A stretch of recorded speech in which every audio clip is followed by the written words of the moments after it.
इस इंडस्ट्री में जो एक्टर्स बूढ़े हो चुके हैं, जिनकी उम्र हो चुकी है, या जो सीनियर एक्टर्स हैं, उन्हें कचरा समझा जाता है।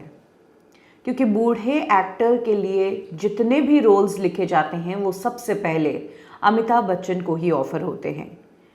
इंडस्ट्री के एक एक्सपीरियंस्ड और सीनियर एक्टर ने ये स्टेटमेंट दिया है कि कैसे उनकी उम्र में आज जितने भी एक्टर्स हैं वो खाली बैठे हैं, क्योंकि इंडस्ट्री में एज वाले रोल्स जितने भी हैं वो अमिताभ बच्चन को सबसे पहले ऑफर होते हैं, और अगर वो रिजेक्ट करते हैं तो फिर ये रोल्स उन तक पहुंचते हैं। ऐसे में इन्होंने कहा है कि इंडस्ट्री में सीनियर रोल्स के लिए सिर्फ और सिर्फ अमिताभ बच्चन को ही माना जाता है, बाकी एक्टर्स को कचरा माना जाता है।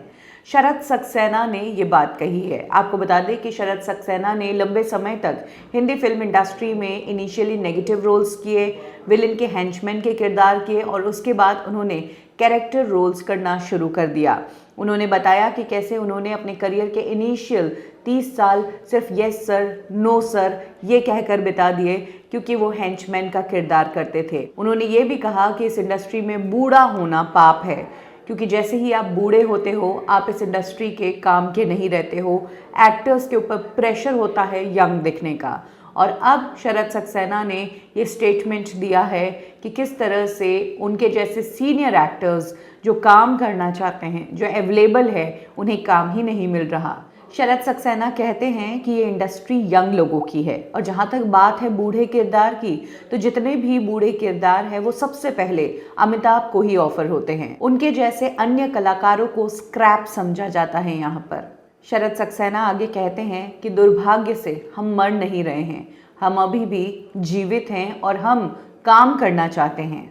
आपको क्या लगता है इंडस्ट्री में बूढ़े लोगों के लिए कितनी भूमिकाएं लिखी जाती है?